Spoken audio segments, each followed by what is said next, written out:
Welcome to the SIGA WoW Show, Women on Wednesdays, brought to you by SIGA, the world's leading organisation for sport integrity. On the first Wednesday of every month, SIGA showcases thought leadership initiatives spearheaded by female executives, senior industry leaders, sportswomen and influencers who will address, from a female lens, the most critical integrity challenges facing contemporary sports. This fourth episode is dedicated to sport integrity, why must global brands take action, and features inspirational senior executives in sports sponsorship. Alison Giordano, Global Sponsorships and Content Marketing, MasterCard, and newly appointed Vice Chair of the SIGA Global Council. Christine Wiley, Director of Global Sponsorships, Global Brand Marketing Division at MetLife, and Julia George, Sponsorship Manager at Heineken. Presented by SIGA's Global Chief Operating Officer and Managing Director of the SIGA Women Programme, Katie Simmons. Stay tuned as our guests discuss their career journeys, integrity issues at the heart of sport, inclusion, and so much more. We are ready for SIGA WoW. Over to you, Katie. Hello, everyone. Greetings from the south of France. Yes, that's right. I've managed to escape London and I'm working from the stunning Côte d'Azur. It may be August and holiday season for some, but like health and safety, integrity never takes a day off. Welcome to our fourth episode of SIGA WoW, Women on Wednesdays, the show dedicated to celebrating and empowering women in sport. For our new viewers, I'm Katie Simmons. I'm the Global Chief Operating Officer at SIGA, and I'm Managing Director of the SIGA Women Programme. And what a lineup we have today for you. Stay tuned for our special guest, Claire Johnson, CEO of The Naked Warrior, who's going to share her tips and advice on how to unleash your alpha female. And as usual, we have our regular monthly features. We have gift giveaways with the chance to win awesome goodies from MetLife and MasterCard, a career corner packed with how to wow, interactive questions from our global audience, and of course, the Man of the Month. Shout out to the lyrical genius that was July's Man of the Month, Mr. Keith Jones, for providing us with that hip hop opening track. Keith, you're the only one who can rap rule of law, global and local politics and vocals. And I do have a request. If Annie Lennox is watching, I'd love to open an episode with Sisters Are Doing It for Themselves. As a lawyer, Annie, I will not infringe copyright, but what a banging and relevant track for the WoW show that would be. This fourth episode is dedicated to sport integrity. Why must global brands take action? And we have three of the biggest brands in the business represented by three lovely leaders in sports sponsorship. First up is Alison Giordano, Global Sponsorships and Content Marketing at MasterCard and newly appointed Vice Chair of the SIGA Global Council. Christine Wiley, Director of Global Sponsorships, Global Brand Marketing Division at MetLife. And last but certainly not least, Julia George, Sponsorship Manager at Heineken. SIGA WoW is interactive, so please send us your questions to our guests in the live chat. Follow us at SIGA Alliance, hashtag SIGA Women, hashtag SIGA WoW. So if you're on holiday, grab a refreshing drink, maybe a cold one, get in the shade. And if you're at work, why not take a break?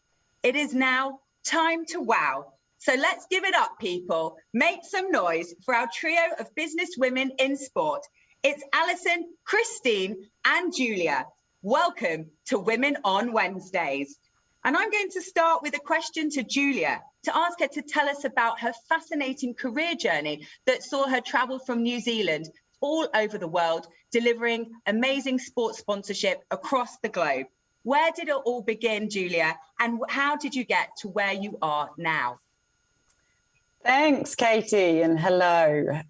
Where did it all begin? Good question. It seems like quite some time ago now. So I have to say, I didn't start in sports sponsorship. So where I started in my career was actually in PR and marketing.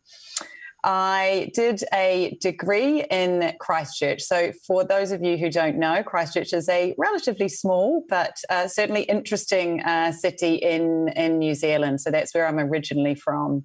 And I remember finishing my degree and thinking, what on earth am I going to do? And I sent out a ton of emails. I knocked on doors. I think I approached probably every agency there was in Christchurch, and there are a few for being a small city.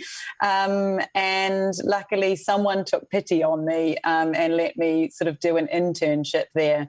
I remember my first job. They actually had a Antarctica, New Zealand as one of their clients, and I vividly remember probably my first day. I had to ring around and try and find huskies to drive a sleigh down the high street in Christchurch. So that was my introduction to sort of sponsorship and marketing and PR. So very, very interesting first day. I then went on to work in technology PR for the likes of Microsoft and Cisco. And anyone who actually knows me probably knows I'm a little bit of a technophobe. I'm not the best at technology, so it probably wasn't the right fit for me. And I remember having to call up journalists and sell in very technical stories and not having a clue of what I was trying to tell the story. So that was another sort of interesting move. After a number of years, I went to London, and I remember there's sort of certain points in your career you remember, and I remember being told I would not find a job because I didn't have a black book of contacts, which I thought was ridiculous. And I was lucky again. I found an amazing agency that offered me a role, and it was a luxury PR agency that specialised in fashion, beauty and lifestyle. And I have to say, coming from a small town in New Zealand and being thrown into a London agency working in fashion and beauty and fashion celebrities and glamorous events in London was a steep learning curve, to say the least. And I worked on some amazing campaigns with the likes of Mario Testino, Brian Adams, who's actually now a photographer, or was at the time, and again working on some of sort of red carpet events and things like that in London. And I think I remember a lot about this period, probably moving from New Zealand into this crazy sort of fashion world in London that was so foreign to me at the time. And I remember really sort of being at odds as to how to act and how to be, because it was so different for me. And I stayed true to myself. I stayed true to my roots, I guess, as to who I am and my casual Kiwi way. And I actually learned a lot in terms of the more that I did that, the more I actually succeeded. So rather than sort of changing who I am. I remember I famously told one of the founders she actually needed to chill out, and she took that well. I think we're still friends. So that's sort of, again, being true to who I am. I then branched over to the world of Heineken, firstly through agency and then within this role. And I didn't know the industry. It was football and Formula One. And for me in New Zealand, rugby is what rules. Formula One is on in the middle of the night, so it's very difficult to watch. And football is more popular now, but not really when I grew up. So again, I had to learn all of this industry, but it's something that I love about the role, and it's something that I love about my job and becoming experts and learning all these sorts of things. So that is a quick fire stop as to how I got to where I am. What a trajectory, and so many lessons packed in there. Be authentic to yourself, fake it till you make it, dare I say. Christine, over to you. You've got over 15 years of experience in developing sports sponsorships and executing integrated marketing campaigns. Can you give us a flavour of your career journey and the types of sports you've worked with? Because it's been quite a few. Indeed, yes. First, thank you, Katie, and thank you to SIGA for inviting me to be a part of the discussion today. I'm very excited to be here and hopefully can share a little bit of knowledge or a little bit of insight with you all today. And much like Julia, I did not start in sports sponsorships either. I was a political science major in college, and coming out of college, immediately went into working on political campaigns. So I was fortunate to move all over the country, experience lots of different cultures within America, lots of different experiences living in different states. And ultimately, after about 7 years of that, it's like, I think it's time to do something different. And at the ripe age of 28, I have what I call my career crisis to figure out what was I going to do with the rest of my professional career. And fortunately, was very lucky to be able to take about a year's time or so to figure out what it was I was going to do next. And I kid you not, through a Google search, discovered that there was this entire landscape of sports marketing. And as someone who grew up playing every sport under the sun, following all of my Philadelphia roots, hometown sports teams and rooting them on, discovered and knew I had a passion for sports and was like, I think I could do this. Let's figure out how to make it happen. So that's when I really learned the power and the skill of networking. I did a lot of cold calls, a lot of, hey, I'm connected to you through 7 other people. Would you be willing to take 25 minutes to talk to me and tell me everything that you know about this industry? And really use that time to learn as much as I could. And I firmly believe, that time that I spent cold calling people, asking for people's time, led to my first opportunity at Octagon. I felt I knew the landscape, was better prepared to answer interview questions and really set myself up for an opportunity that was right up my alley. I'm a big golf fan. I played golf in college. So to move into this new phase of my career and to get to work in golf was just pretty much a dream come true. I was so excited. And that led to 10 years of work at Octagon. And as Julia mentioned, agency life is a lot of fun. You get to experience so many different things, meet so many different people. I had incredible travel opportunities. Interestingly enough, probably about 18 months after working on golf, I had an opportunity to move over to Octagon's BMW account. So much like Julia again, I got great luxury experience. The focus on BMW was much more experiential marketing, which again lends itself very well to the space. And I pushed Octagon and ultimately said, you know what, I came here because I want to work in sports. How can we make this happen? And they were great. I moved over then to work with JBL, the speaker company, who at the time was an NBA sponsor. So I got experience working with the NBA, and then transitioned to AB InBev, Anheuser-Busch, doing their global sports sponsorship. So the opportunity to work with FIFA, the World Surf League, and the Tomorrowland Music Festival, which was all fantastic. And again, all of that experience after 10 years at Octagon led to an opportunity at MetLife. And now I'm getting to experience the brand side of things. It's been a great learning experience for me as well. And now I've been with MetLife working on our PGA Tour, LPGA Tour, and then MetLife Stadium, where I oversee the naming rights of MetLife Stadium, which includes partnerships with the 2 football teams. And I'm not going to say their names just yet, because that may come later in the discussion. So yeah, that's kind of been my career trajectory.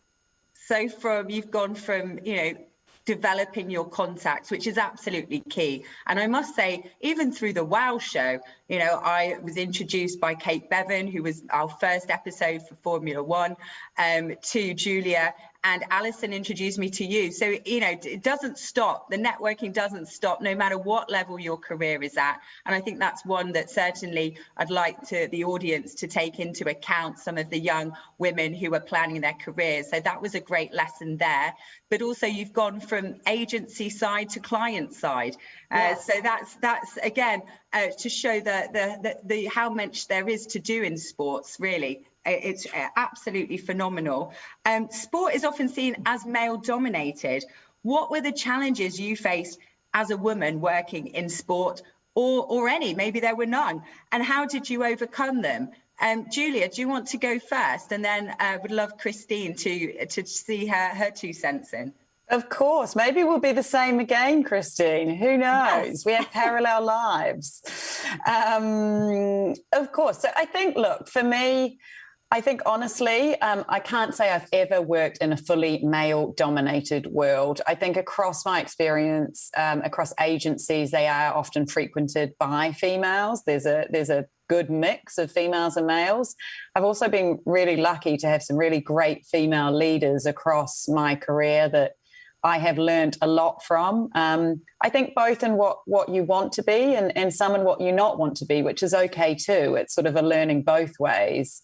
Heineken is actually the first place where one of my leaders is male, I have to say, and he's brilliant. And I'm so lucky to have someone that really does champion and support my decisions and my career and things like that. I think as well, from a Heineken perspective, as a company, it is a hugely supportive place to work in terms of inclusivity and diversity. We have a number of programs. We have a global inclusion program. We have a program that supports top female talent. We have targets that we want to meet in terms of our senior management roles. So it does feel a very supportive company to work in, which is brilliant.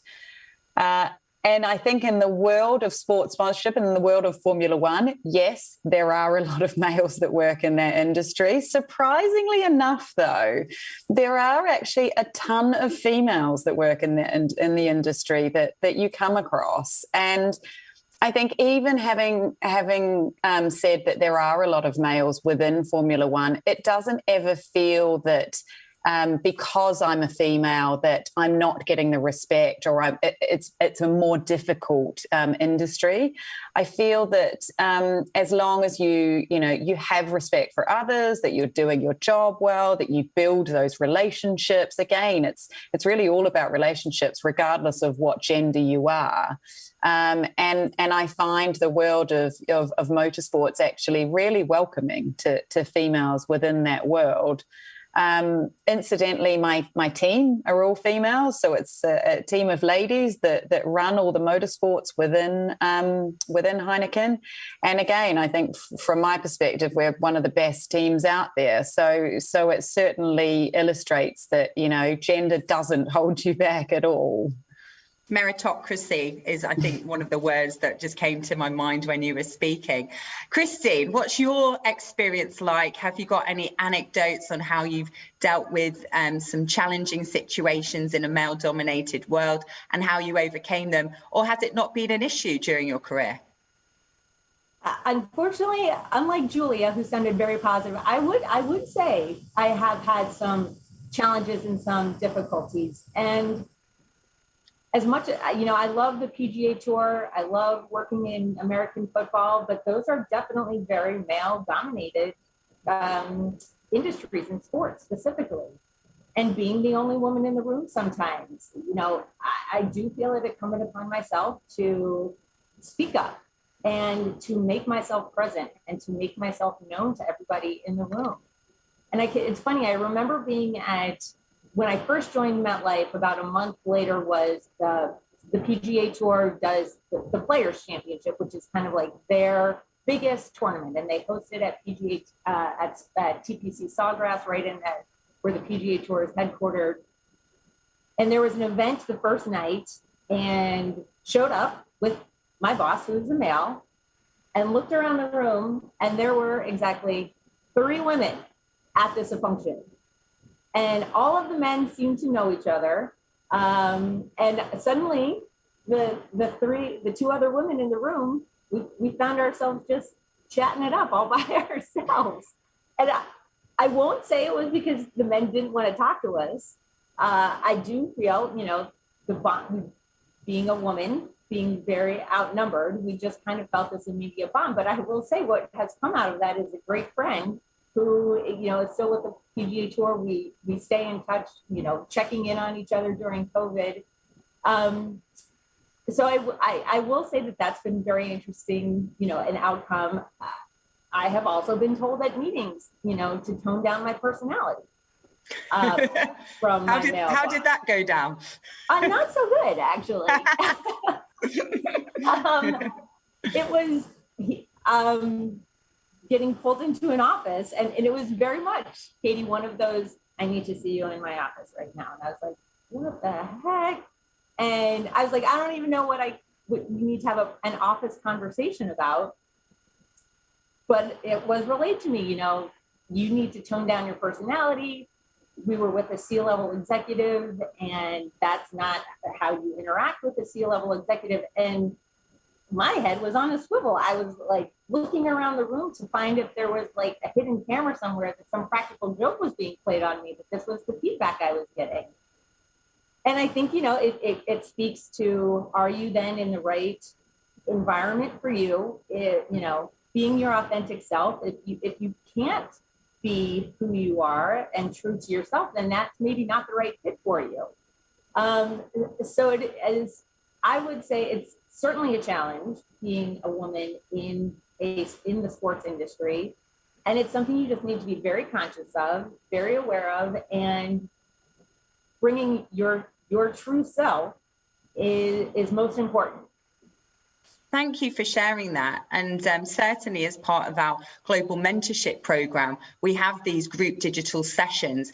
And that does seem to be sort of something that pops up every now and again, where some of the young women do feel isolated. And I think the danger is in those situations is to then assimilate and try and be somebody else, because that's not going to work. So I think, you know, the fact you've got to where you are in your career is really inspiring, and can certainly be a great fuel in terms of how they can behave in that situation. Moving on to brands, which is what you're both working. Julia, what criteria does Heineken as a brand look for when deciding which sports to sponsor? Does sport integrity matter, and how much so?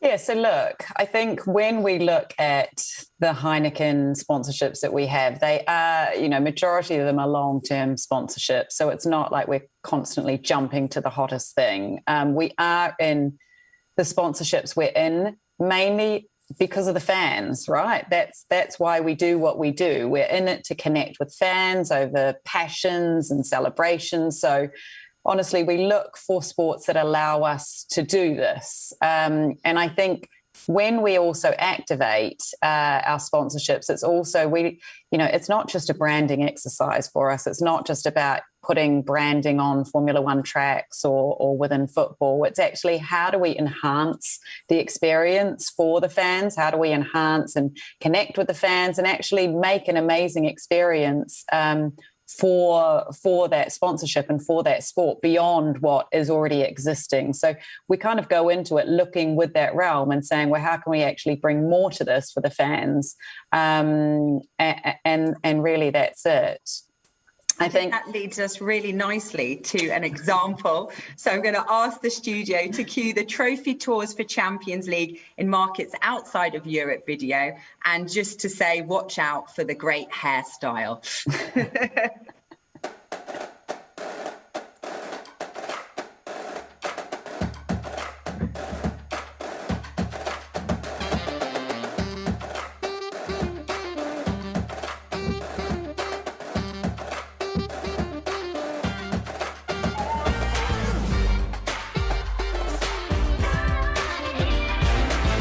Okay, you're probably wondering what we're all doing here today. At Heineken, we love soccer. We know you love soccer.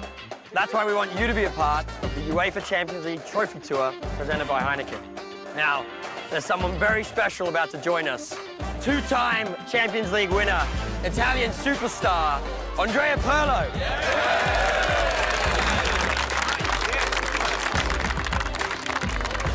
That was awesome. Meeting Andrea Pirlo. Doesn't get better than that on a Sunday. I thought it was just going to be a photo shoot for the website, to be honest. Oh, we weren't expecting it. His hair, magnificent. His shot, even better. All right, guys, let's play. Yeah!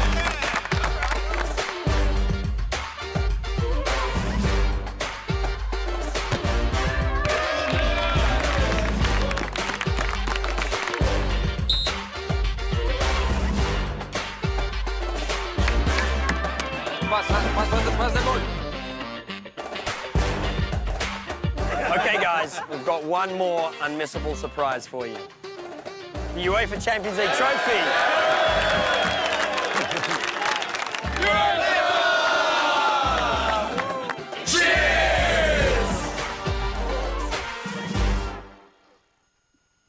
Cheers indeed. I love that video.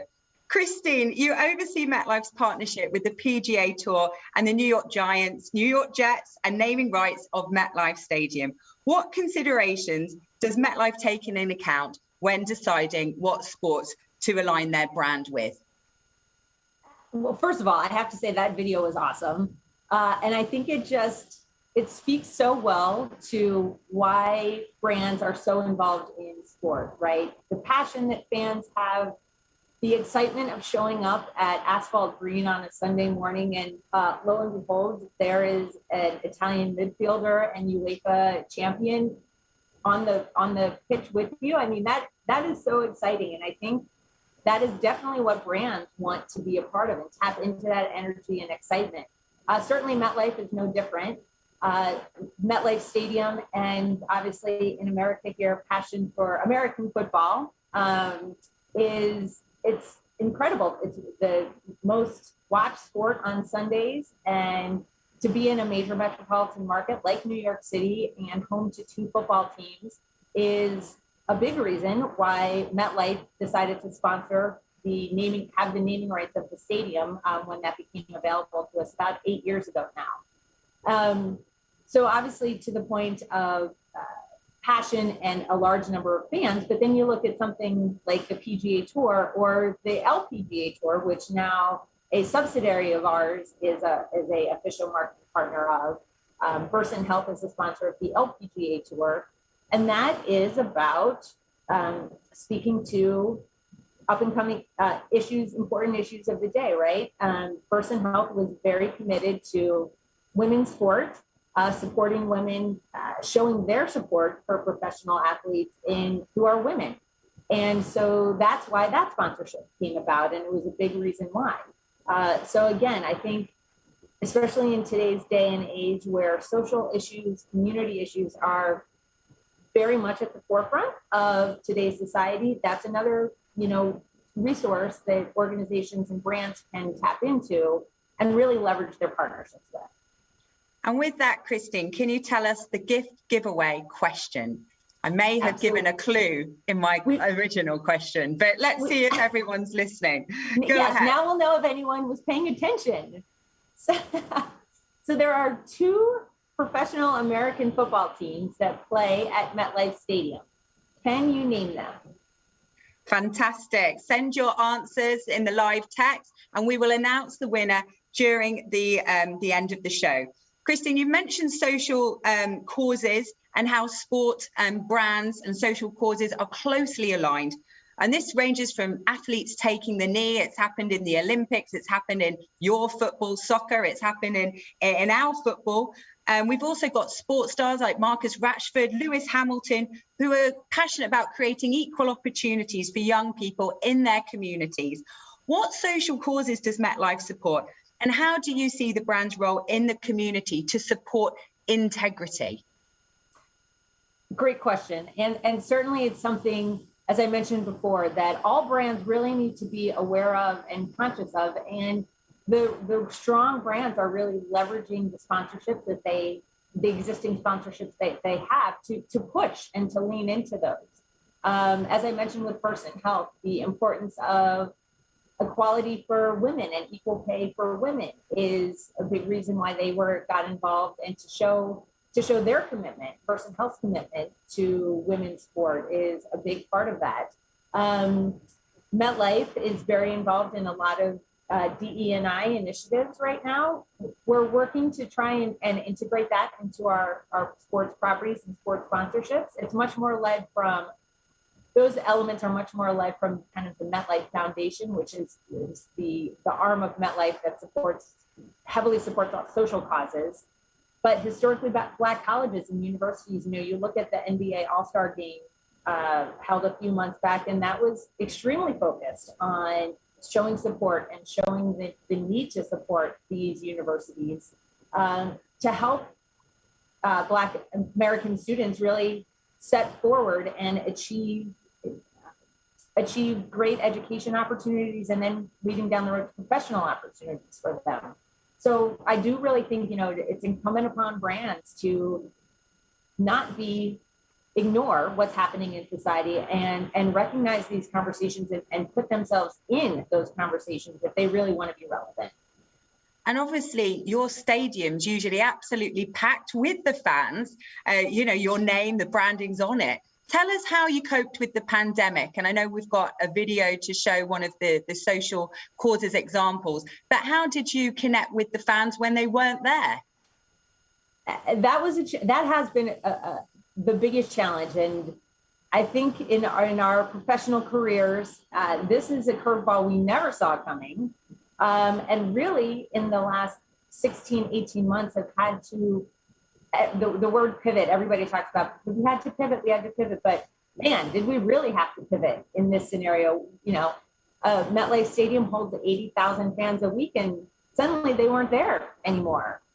But football was still, American football was still happening. We wanted to tap into that kind of bit of normalcy that was still going on. So I won't tease the video too much, but we wanted to engage with the football fans within the New York City market and again, speaking to being cognizant of what's going on and aware of what's happening at the time, you know, recognizing the frontline workers who were so instrumental and still to this day are in the battle against COVID and recognizing those efforts. And maybe that could be a good tease into the video then. That's the perfect segue.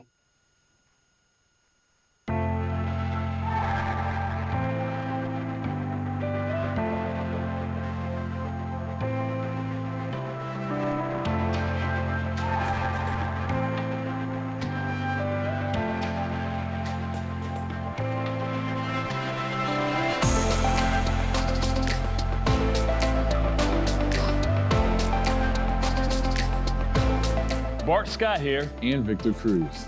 MetLife is installing 2-story high murals at MetLife Stadium. Celebrating the workforce of the tri-state area. Nice, right? Even nicer, we want you to design it.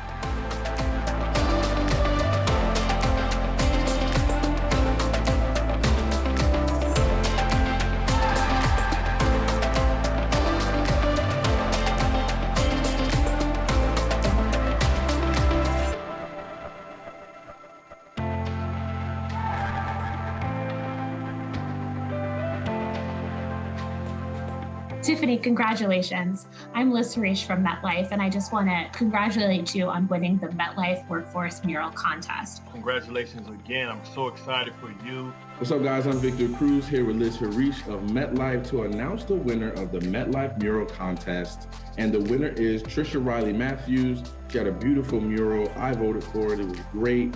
I am very humbled and honored to win this. I had no idea that my painting of a child would be chosen.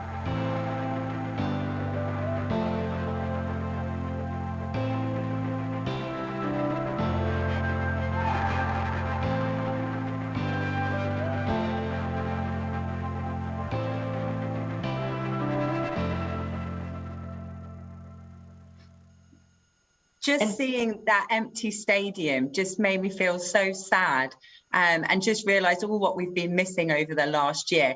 But there is hope and I loved seeing it full and I hope that your games will be playing. Are they being played at the moment, Christine? Are they coming back? We are just a few weeks away, and actually those 2 murals will be unveiled in 10 days on August 14th. We'll have both Victor Cruz and Bart Scott there to unveil the murals with our artists. So it'll be great to see that program come to its completion.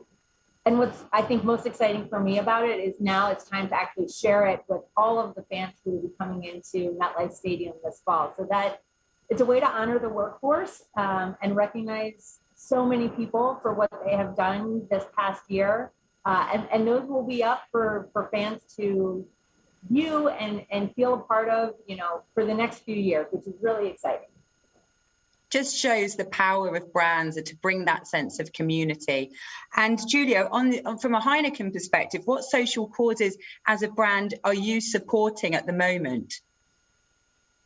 So, look, I think I can agree, Christine, in terms of pivoting, there was a lot of pivoting on this side as well. Spinning. Lots of spinning as to, oh God, what do we do? And I think it actually allowed us, like, seeing what you guys did is amazing. And I think that's why we're in what we're in, right? For these kind of amazing experiences we can give to people and fans. And actually it's interesting because I think you during this time, you could allow yourself to be super creative because you had the opportunity to be. So, yeah, we did a lot of pivoting and ideas. But in terms of the social causes, look, there's two that I wanted to specifically talk about. And I think one is around our sponsorship with Formula One. So, yes, we are an alcohol brand, and yes, we sponsor Formula One. But sort of when we were going into this partnership, one of the key reasons was actually because we wanted to use this platform of Formula One with the millions of viewers and the fans and this audience to actually tell a really important responsibility message for us, which is hugely important. So we created a campaign called When You Drive, Never Drink. So you will see across a number of the races, or all of the races actually, the branding that we have on track, you will see When You Drive, Never Drink.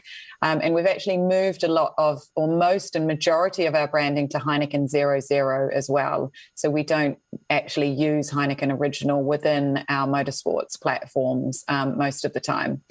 So that was sort of the first step that we did in terms of that campaign. And then I think for us, it was more so, how do we actually create change? Because it's one thing about branding and it's one thing about having your branding on track and talking about that message, but how can we actually create behavioural change to help people, or to help reduce drink driving?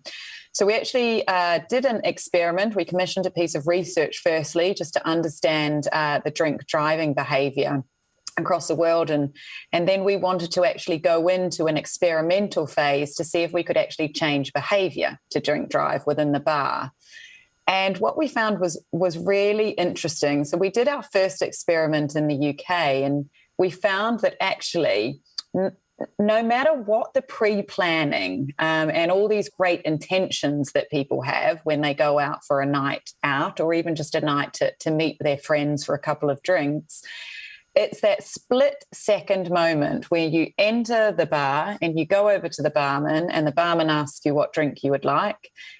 That split second is when you decide whether you're going to drink and drive or not, which we found so super interesting, because if we could get into that point of changing behaviour in that one decision moment, then we could create real impact. So we worked with a behavioural change agency where we did this experiment. We did it across a number of different markets. So it wasn't just the UK. We did it in New Zealand, Russia, Vietnam. So a number of different locations. And we placed nudges throughout the bar. So small nudges that actually impacted people's decision. And one of the key nudges was actually the barman. So it sounds super simple, but it was such a scientific process to get to this. And the simple thing of the barman asking you, are you driving? And if you answer yes, he then or she then says, we have a look at our non-alcohol options, that reduced drink driving by up to 50%. So it was just so interesting to see this. And we've started to implement it across a number of our bars within what we do in Formula One. So that was one thing that we did that we're super proud of. And the second, which I have a video to show you, actually is a recent campaign we've just launched, is around sustainability. So again, we're very aware that the sponsorships that we're in do create waste and do create energy. And our part to play in that is also, how can we make what we do much more sustainable? So we looked at how we can redesign the bar, these pop-up bars that we have across all of our music festivals, our events, our sponsorships, and make them much more sustainable. When I say much more sustainable, I don't remember all the stats, but there are a number of them of how we've reduced our footprint. So I think there is a video to show on this, and we launched this at Formula E over the recent E-Prix in London. Here it is, it's the greener bar.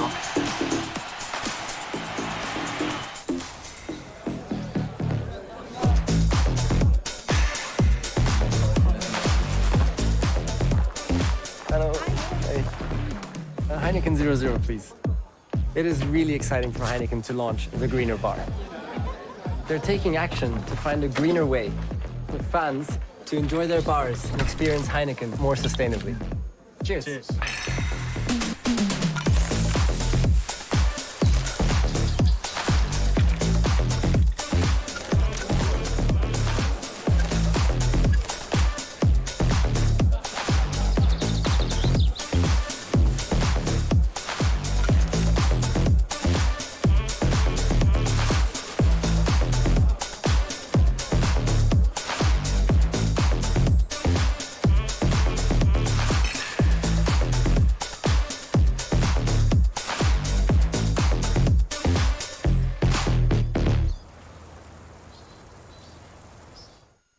Loving the music there. And I always knew that the barman had all the right answers. So maybe you should have come to me rather than the research.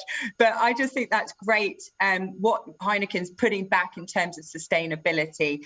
It's truly, well, it's just everything that we need brands to do and should be done. So congratulations. I've also got a question. Could you share an example of when Heineken took a positive stand to change the needle of the way male sport is perceived? Yeah, I've got a really great example. It was when I was actually agency side, so I can't say that I was the mastermind behind this, but I would take the credit if I can. So it was actually when Formula One still had grid girls within their rights package and how they activate. And I remember Formula One were very keen on changing this and removing grid girls, but they really needed a partner to come on board and support that to show that it can be done. So they came to us and we looked at a really interesting way to use that property instead of grid girls, but actually using it for something much more meaningful, much more unique. We brought a whole lot of influencers on board that captured content across the weekend that actually showed Formula One in an amazing light and gave fans, I guess, more access as well to Formula One. So it was a really, firstly, it was something that we definitely championed alongside Formula One. And secondly, it was something that we could show, look, you can use these rights to really do something different, more meaningful and unique. And after that, the grid girls were actually phased out of Formula One. So that was something we're really proud of. And that shows tremendous impact. And I think that really does affect the image of the sport and also the image for women all around the world.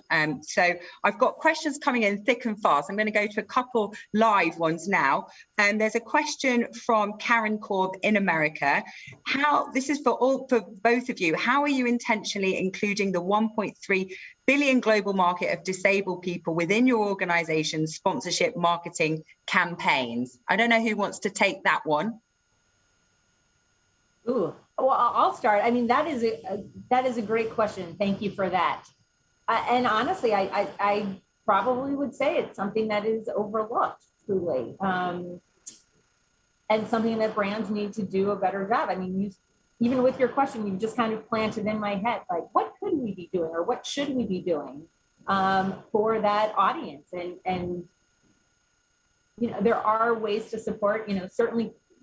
One obviously goes straight to thinking of like the Paralympic Committee, especially with those happening and coming up. I was able to do a lot of work with BMW when they were a sponsor of the U.S. Olympic Committee, and really had some interesting access to and insight into some of those Paralympic athletes and the challenges that they face and obviously not only the physical limitations that come with that and how they work to achieve great athletic success. And it's you stumped me on that one a little bit, because I do think it's probably something that needs to have more focus and more attention paid to it. Yeah, I couldn't agree more, actually. We had the power of the Paralympics in our last episode, and Karen was speaking on that. And I think it is a great question. More certainly needs to be done. What's Heineken's position on that, Christine? Yeah, look, I would agree with Christine. I think it's something that we definitely would look at and should look at. And we have actually discussed it as a brand before. And I think it's something that should form part of the inclusion and diversity, program of how you look at your marketing and how you activate your sponsorship. So, yeah, I agree. I think it's a great question. On the subject of diversity and inclusion, Heineken predominantly was a brand for male consumers. How have you and are you changing the marketing for women? And what is the rationale? Because surely we make up, I think it's 51% of the population. Well, I'm going to disagree, Katie, because I think it's a misconception that females don't drink beer. So, and that's, to be honest, that's how we look at it. We are a brand that's for anyone, right? So we really aren't about marketing to males or marketing to females. We're marketing to our audience and to our fans. And especially when we look at our sponsorships, it's about the fans, regardless of the gender. But interestingly enough, about this kind of misconception about how, do females drink beer or do men drink other drinks? We actually took this sort of idea of misconception and created a campaign around it. So I will show you. It's sort of a witty video around exactly what I've just said.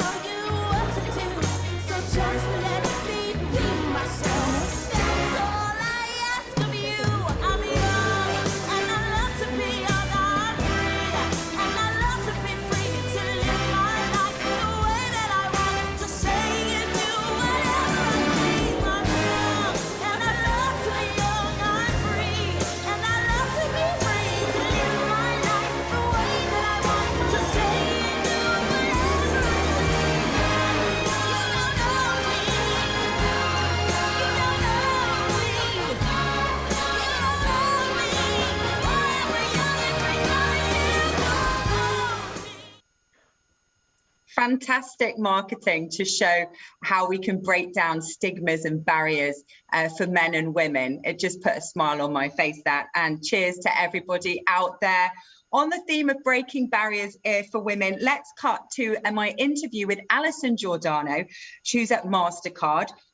She couldn't be here live, unfortunately, but I did catch up with her earlier this week. I know that she's incredibly busy, probably doing some sponsorship deals. And we'd like to kick off with the video from World Rugby and Women's Rugby, which MasterCard has just sponsored. And I think this video also shows the power of brands to coin a rugby phrase to break the line. Rugby has taught me about life. Taught me how to be confident. Discipline. Respect. Celebrating each other. Building trust. Being able to do things that are probably not socially acceptable in real life. Thank you. We all come from different cultural backgrounds. Different personality types. You carry on. We're all there for the same reason. My size was celebrated. Different heights, different shapes, different weights. We are happy to have you. Welcome. It's just a great inclusive sport. Join us. En équipe, c'est une deuxième famille. Being in a line-out, you have no time to think. Sheer power. You just feel like you're flying. I love the scrum. Everyone has one focus. Working together. We are 8, we are 1. Defense is about the team. Putting your body on the line. Going up as one. Having each other's backs.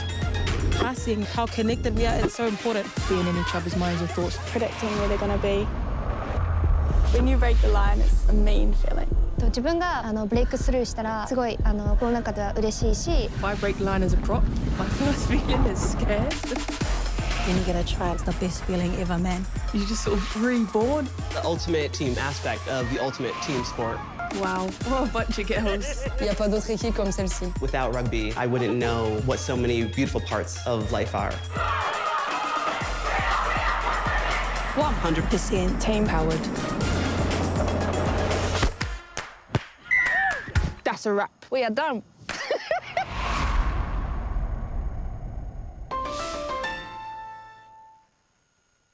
Ali, I'm super pumped after that video, and in those words, welcome, and we're happy to have you. It's great to have you here on the SIGA WoW show. And first off, I want to wish you, on behalf of SIGA, congratulations for your recent election onto the SIGA Council as Vice Chair. Tell me, what has been the reaction since the announcement? Thanks so much, Katie, for having me. I'm super thrilled to be here and honored to be part of the SIGA Council and participate in this important mission that you and the team have been leading for a few years now. The response for me has actually been overwhelming in terms of support, not only internally and with my biggest champion, Michael Robichaud, who helped kind of lead the driving factors behind SIGA and also played such an important role on the council previously. But beyond that, the organization has really embraced me in this important role, and also the industry as a whole. I've had folks reach out, not only contacts that I've known, but people globally who are in the sports industry that I don't know and are just really excited about what's to come. It was a great occasion for SIGA because we changed our constitution recently to ensure we had gender equity in the council, and MasterCard's been leading the way on that front.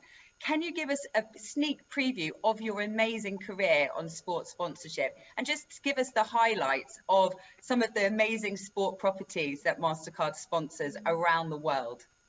Yeah, I mean, look, I've been very fortunate, starting as early as an intern at the University of Virginia in the athletic department, and having the opportunity to work with great organizations and at amazing events from the Olympics to ESPN, and then at MasterCard now for 17 years, which has given me the opportunity to work with so many different organizations, from the Yankees and Major League Baseball, the PGA Tour, the Recording Academy, to more recently World Rugby, the RNA, Olympic Lyonnais, Arsenal Women's Football Club. So we, as an organization, are super excited about the partners that we work with.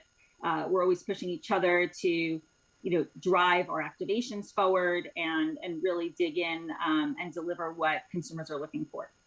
Why is MasterCard a SIGA founding member, and why does sport integrity matter to you as a global brand and as a driver with some of the decisions you make to sponsor?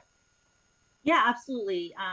Katie, you know firsthand that we're committed to sports integrity, gender equity, across the board, within sponsorships and across our business and the world. And really, for us, what SIGA stands for, the mission around transparency, across finance transparency, good governance is so important to MasterCard because it's really endemic to how we operate.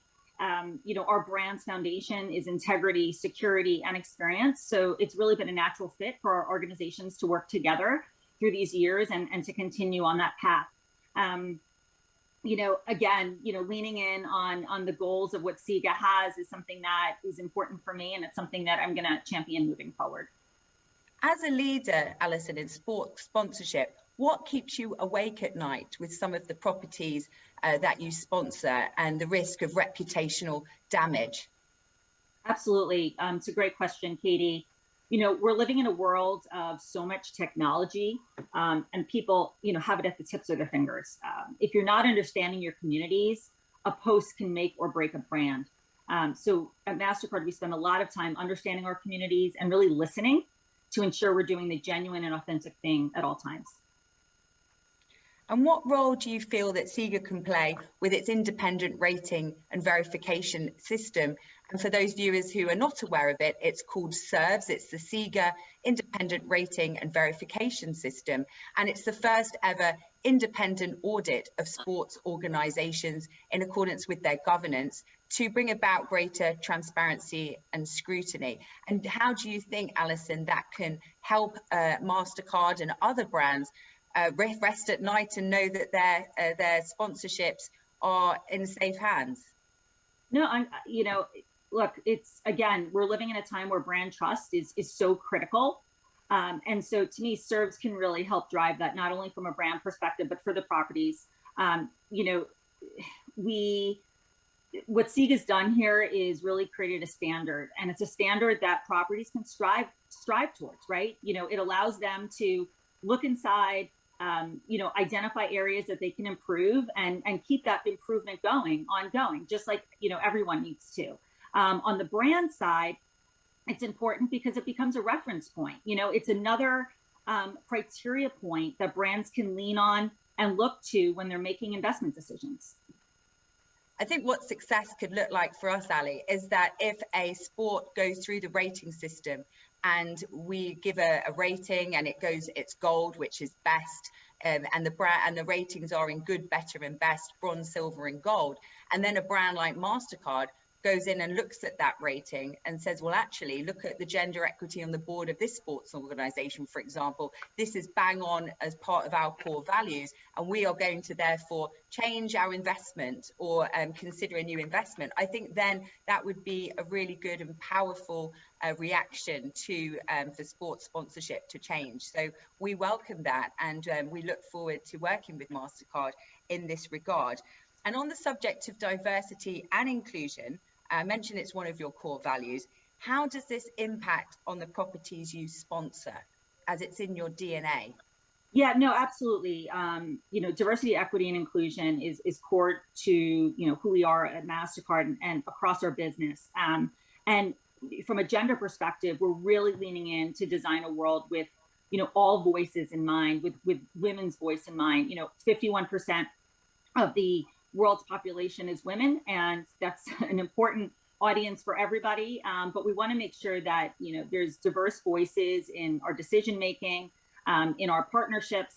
So what we do is we identify brands that are like-minded and that are really looking to drive change in this space, really across CE&I, and that's definitely a criteria and something important when it comes to looking at who we're working with. And, you know, we have so many examples from, you know, World Rugby and some of the content that you've already shown to Olympic Lyonnais and some of our other partners who are really breaking down barriers in this space. And with that, I'd love to cue the video to Olympic Lyonnais and this recent campaign that you did. We'll pave the way for you guys, and we're really pumped to have your names on the jerseys. Believe in yourself.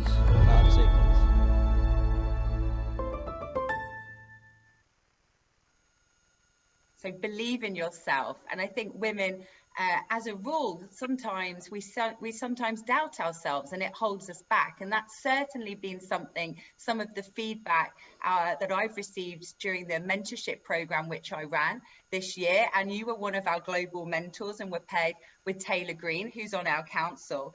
What three tips? Lovely. Yeah, she is lovely. Shout out to Taylor. What 3 tips would you give to young women carving a career in the sports industry?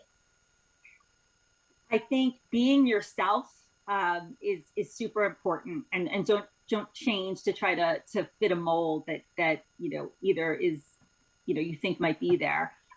Be curious and always be curious, and be confident in your voice.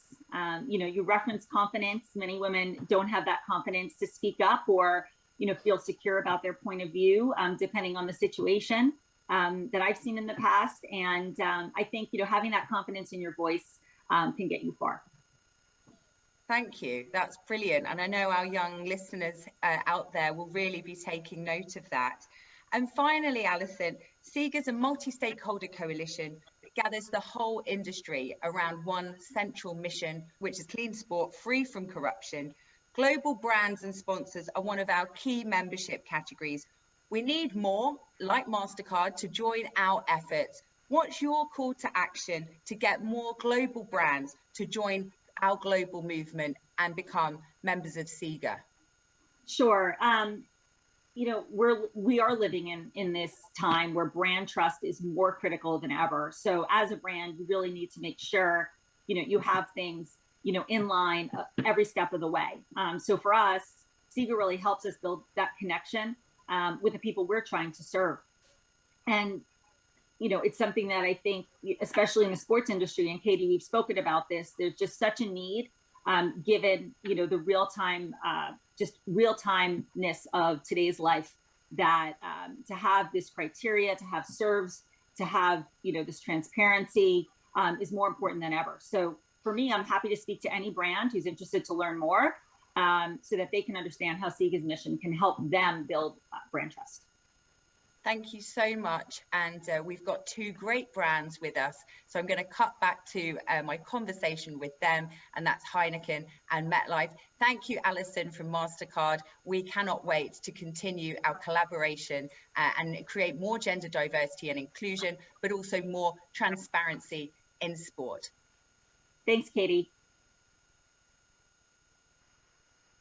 And I'm going to announce the winner of the MetLife competition. It's Cassandra Brownstein, product manager from USA. We've got the awesome Nike backpack and the sustainable water bottle coming your way. And we have one more gift giveaway courtesy of Alison. And I'm going to ask Alison to give us the question. Who was the winner of the 2021 Open Championship at Royal St. George's? Send your answers to the live chat. And I'm going to move now on to the career corner part of the show.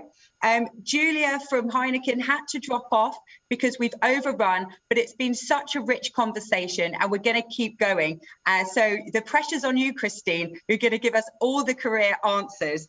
What are your 3 career tips? You've mentioned some at the beginning, and obviously Alison picked up on them as well. But what are your 3 career tips to carve a career in the industry? And we also had a question to you especially, and that was Director of Ops, High Impact Athletes who from Berlin, which was how can we step up, take up space, be visible, form connections when in a concrete male-dominated space like a tournament, conference, or anything really? I love this question, and I'll answer the question first and then can go into some tips. But funny enough, I think it's the answer that I gave earlier about, the 3 of us at that PGA Tour event where we just kind of, the 3 women at the event just kind of congealed together and we got to know one another. So when you're at meetings or when you're at conferences, I am a firm believer, and this would be one of my tips, do not underestimate the value of networking and meeting new people and talking to new people. You never know where it is going to lead you. But when you are in those environments, sometimes it's easy to be like, oh, I'm exhausted. I just want to sit at this table and drink coffee and check my emails so I can go to bed, an hour earlier tonight. But you're around people who you can learn from and you might be able to help. So take advantage of those moments. When those moments someday hopefully happen again, when we're allowed to go to conferences and global meetings, but take advantage of being in that moment and being around individuals who may be influential to you in the future or that you may be able to help. So I think it's just recognizing the moment and I hate to say that, like leaning into it, but leaning into it. I've got another question from Anna Blanchard. She's a SIGA women mentor. I'm sure you're smiling. I'm taking it that you know Anna, so you can see people are watching all over the world. Anna, for those that don't know, she's partnership marketing at MLS, Major League Soccer. And her question, and it's incredibly relevant to your career, Christine, is how did you find the shift from agency to brand side? How were you able to leverage your agency experience positively in your current roles? Great question, Anna, and hope you're well, by the way.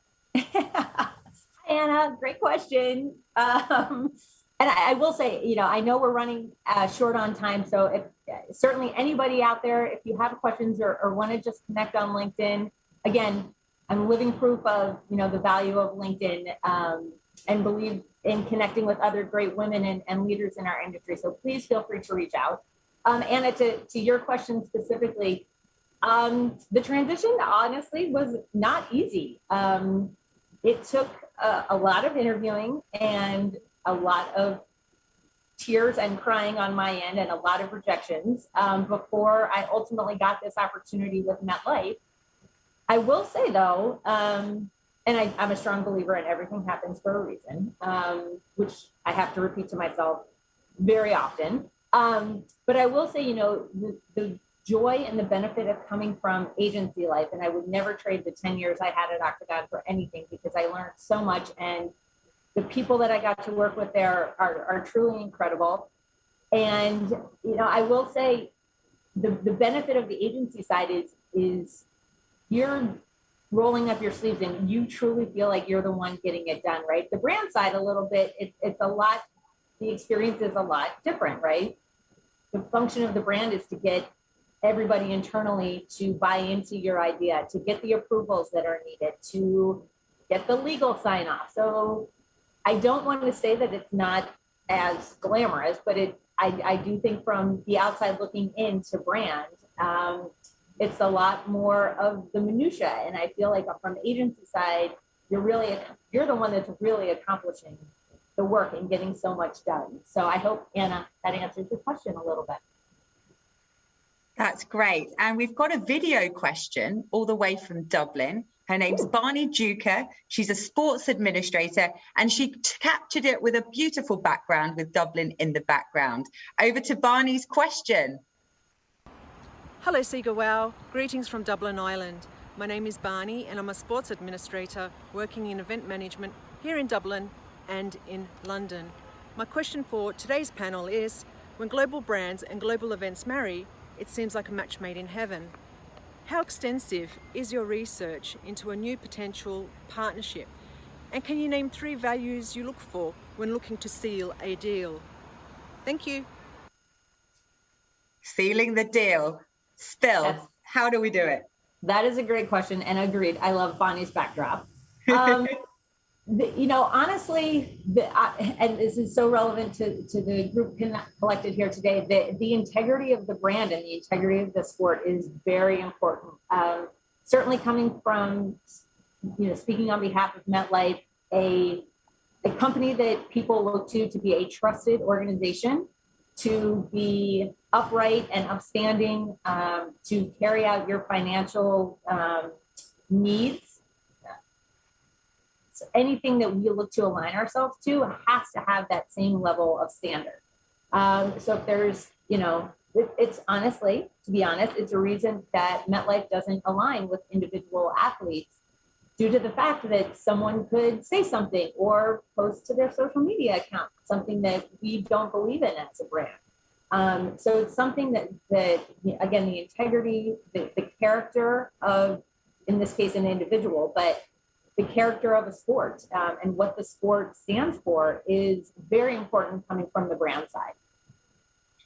Thank you, Christine. I mean, time has absolutely flown. And I just want to say that those people who I didn't ask the question, there's Taryn Horner and there's Naomi Kervel, both of who are SIGA Women mentees. I will send them to our guests outside, and I will give you your answers. But it just shows how pertinent this topic is. And I'm really pleased with all the global response for this 4th episode. And it occurred to me, normally we do have an athlete that we announce during the show as a female champion. But I decided to do something different because most of the athletes are at the Olympics. So they're currently taking part in sport, and Olympic fever has swept globally at the moment. But I invited Claire Johnson, who's the CEO of The Naked Warrior. She's a female empowerment coach, a qualified personal trainer and nutritionist, on how to share her top tips on how to unleash your alpha female. I'm going to cut to the interview I have with Claire. I have a very special guest with me. Her name's Claire Johnson. She's an absolute warrior. In fact, she's called The Naked Warrior.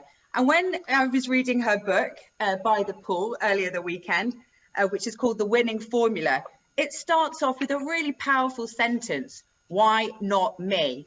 And that's very, very motivating and questioning to ourselves. Why don't we as women put ourselves ahead? And so I've asked Claire to come on to tell us how to unleash your alpha female. Over to you, Claire. Oh, amazing, Katie. Thank you so much. It's great to be here and joining you today. And it's a great question. You know, often we ask ourselves, or we compare ourselves to others and think, you know, they're doing something amazing, but then we never ask the next question, why not me? Because when you start to ask that question, you know, then you're allowed to come up with the answers. You're opening up that space to think, okay, so if I was able to do this, could I then achieve that? And it's a very empowering word and phrase to use. So, you know, with anything, if someone else can do it, then why can't I? So it's also very inspirational, and it really connects to the essence of what I'd call being alpha female. Now, it's really quite interesting because if you look up the term alpha female in the dictionary, it's not there, but alpha male is. And when someone thinks of an alpha, they think of it's quite a negative term, where I like to use it with, especially with women, to create themselves to be the best possible version of themselves. So when I talk about one of my little taglines is, you know, why be average when you can be alpha? It's about being the best version of yourself and really embracing the elements of yourself that live up to being your best self and in your best life. And there's certain different traits and personality styles, if you like, that you can really start to draw on to bring out that alpha female within you. So you're being the best possible version of yourself and you're helping to lift others up around you. So it's not about competing against others or trying to dominate over others. It's about dominating yourself and dominating your life to get the best from it. And in doing so, by being the best version of yourself, creating that ripple effect, so it really starts to lift others up around you as well. And there's some key traits that I'd like to share with you now about how women can be empowered to step into their alpha female. The first one I'd like to share is alpha females. They speak up when they feel that they need to or when they want to. They're not afraid to express themselves and say what's important to them. And they have great communication skills and able to express themselves clearly and get their point across. They will also speak up for others, and in particular, they will do so when they feel that there's an injustice or that something needs to be set right. You know, so an alpha female will always look after the others around them and have their back as well as their own. They're straightforward talking. They don't beat around the bush. You always know where you stand with an alpha female. Another trait that they will always display is that they will create the perception that they're fearless, where in actual fact, they will feel the fear but do it anyway. And instead of being paralyzed by anxiety and worry, it's turning that into excitement.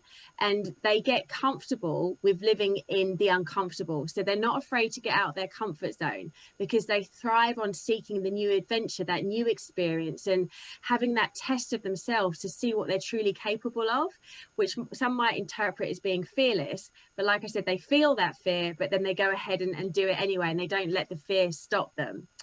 An alpha female will also be a very good decision maker. They might take time to work out what their decision is, and they might take time to analyze and really think clearly about all the impacts that can come from one decision. But they will be bold, and once that decision's made, they will stick to it and they will go for it and they will own it. And there'll be no backtracking, no umming and ahhing. It's like, no, they're fully committed and they have the attitude of going all in. And they will do what they want to do. They're not afraid to go against the grain. They're not afraid of social stigma. If they truly believe in something that they want to do, then they're going to 100% go for it. And that's what I encourage all women to do, to really step in and embrace that alpha female element that they have. Number 4 is their self-belief. And their self-belief and their confidence in their ability comes from keep testing themselves and trying something new. You know, they don't rely on external influences to boost their self-belief or their morale. You know, they rely on themselves. If something needs to be done, then they will go and get it done and do whatever needs to be done to get the action and the outcome that they want. So they're not afraid of that. And it's this continuous repeated behavior that gives them that self-belief, that they have this self-assuredness, that they know exactly what they're capable of. Because like I said, it comes back to their element of living in their uncomfort zone, so they know what they're capable of. And similarly, on the backside of that, if they're not sure of how to do something, then they're not afraid to ask, because that links back in to speaking up and asking and saying what they need as well as what they want. And the last little trait that I'd like to share with you today is that they want to lift others up around them. They want their actions to inspire others and lift them up and demonstrate how others can live by living with integrity to the values that we've spoken about before. Yeah, so that's how you can start to jump into your alpha female and start to really feel connected and empowered. And if you embrace some of these traits every day, or do one of them a little bit each week, over time with consistency, you'll gradually see and feel yourself feel empowered and stepping more into your alpha female. Well, I'm ready to step into my alpha female. Are you, Christine? Sounds like you're already there. Thank you. I appreciate that, Katie. I'm going to go read the book. I wrote it down. Brilliant. Well, in fact, you can win it because Claire is going to be featuring on the WoW episode in October. But I will certainly get her to send you a copy of that book, and we will be having the question. Maybe you will win the answer to the question. I'd like to thank you very much, Christine, for your honesty, the way you were so frank in answering all the questions. It was truly refreshing. And I'd like to thank Alison as well, who's not with us, and Julia, who had to dash to another meeting. But thank you very much for joining us. Thank you so much for having me, Katie. It was a true pleasure today. Thank you. Excellent. And I'm going to announce the winner of the MasterCard gift giveaway. It's Ruby Ann Kagoan. Hey, Ruby Ann. And she's the Asia Committee Director at CONIFA. And I know that she participates in most of our thought leadership programs. So I'm absolutely delighted that that prize is going to Ruby. And I'm going to close now very quickly with our regular feature, which is our Man of the Month. This is given to a man who has championed female leadership in sport. And the man is Michael Robershaw, who's Senior Vice President, Global Sponsorships at MasterCard. And Michael is the Man of the Month because he has led by example and created a leadership lane for Alison to run for the SIGA Council Global Elections. Michael took a step sideways and gave Ali that leadership lane, and she successfully was elected onto the council. We need more men like Michael to create gender parity in the boardroom. So thank you, Michael. And I'm just going to end this final episode by asking our viewers to stand with SIGA, support our sport integrity goals, hold sports and brands that you like and love accountable to the values you champion and that we at SIGA champions. Each of us can make a change, and if we all do it together, we can have a huge impact. Tune in for the 5th episode of SIGA WoW, Wednesday, the 1st of September. And don't forget to register for our Sport Integrity Week. It's the 2nd edition, and it's taking place the 13th to the 17th of September. And we've got 500 tickets for under 30s. So register now. See you there. That's me from France. A bientôt. Take care.